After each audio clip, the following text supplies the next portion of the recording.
Well, I don't know who that was that they were talking about, but it seemed like a wonderful candidate. Are there any other speakers? You know, just from the top, and Alan and I were talking about this just briefly, we are the lucky ones, all of us who are able to be your representatives, whether it's in Sacramento or Washington. So thank you, all Contra Costans and Californians.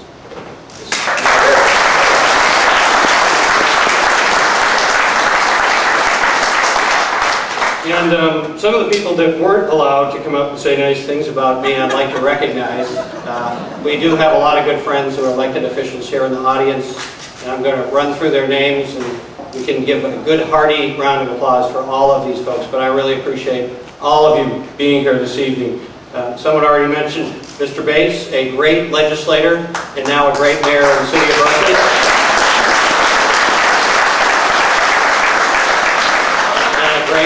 Half of the Hancock-Bates team. Mayor Don Freitas from the city of Antioch, thank you, Don, for being here. Victoria Smith, council member from Orinda, thank you. Guy Yorkie, former planning commissioner and now city council member. Concord. Nova Callaway from San Pablo City Council. Reggie Moore, the newest member of the Antioch City Council. Nancy Parent, council member from Pittsburgh.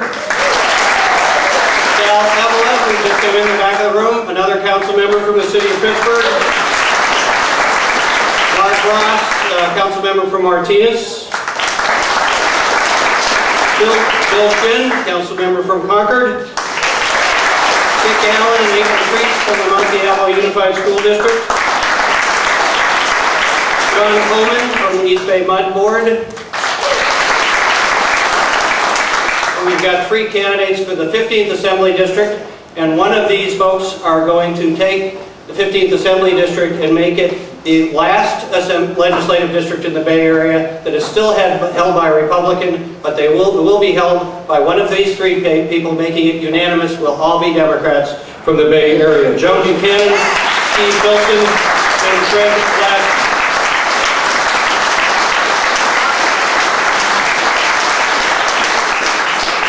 And last but not least, a good friend who is in a fight right now, but she's a fighter, and she's going to survive, and we're going to help her survive. Maria Alegria from the Port.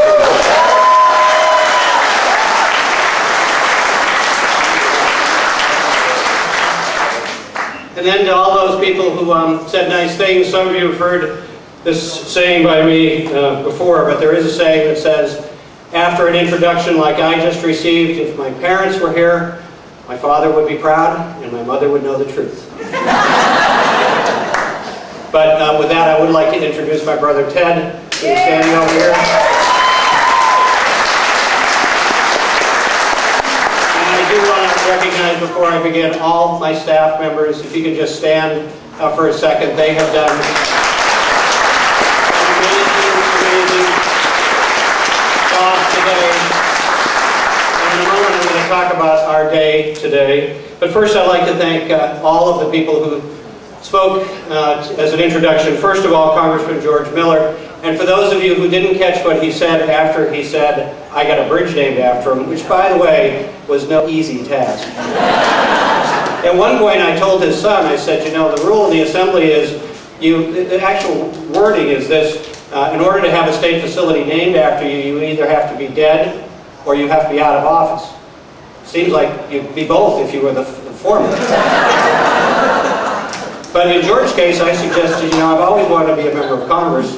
This could be a win-win. He didn't think that was funny.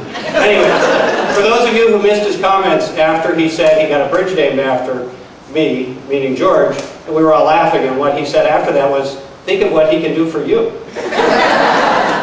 But George is a tremendous, tremendous representative since 1974, representing us. I said on the floor of the Assembly when we were fighting to get the bridge named after him, those 2 bridges represent over 50 years of excellence representing Contra Costans in Sacramento, first by his father, former Senator George Miller, and by Congressman George Miller.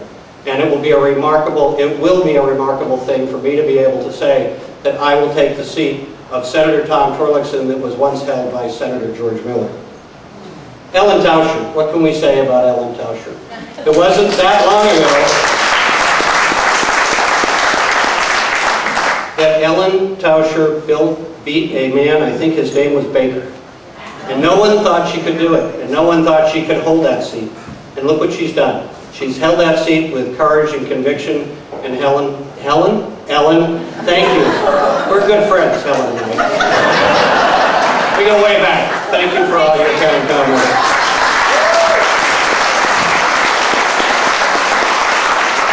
Senator Parada, thank you. I'm not sure if you were in a coffee shop or a clock shop, but I appreciate it. And for those of you who might have been confused about the pronunciation, we French Canadians pronounce words differently, all of us. So Italians do the same thing. I appreciate Don's support, and he's been absolutely terrific. Former Assemblymember Bob Campbell. Now, when you talk about people who have represented us and represented us well with a passion, Bob is absolutely second to none. Bob, some years ago, I was teasing him about being the last liberal. Remember when liberal was a bad word? Which, by the way, we're bringing back. Liberal is a good word. About being progressive, I think we should forget about it. Why don't we just admit we're liberals? We care about people. We believe that public institutions are a good thing, and they can bring people together and elevate people's lives. That's what liberals are all about.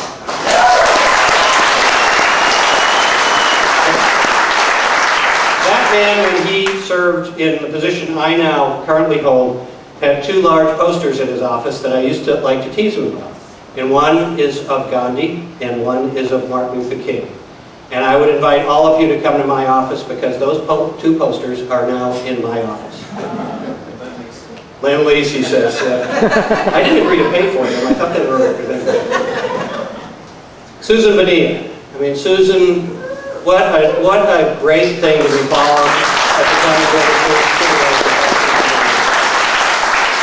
She's doing a terrific job. She cares so much about people, and at the county and the state level, and all levels, but particularly at the county level, being a member of the Board of Supervisors is something that oftentimes is a thankless job. But the most important thing for all of these positions, but particularly for the position she's in, you have to care about people who need people to care about them, and Susan does that, and I am very grateful.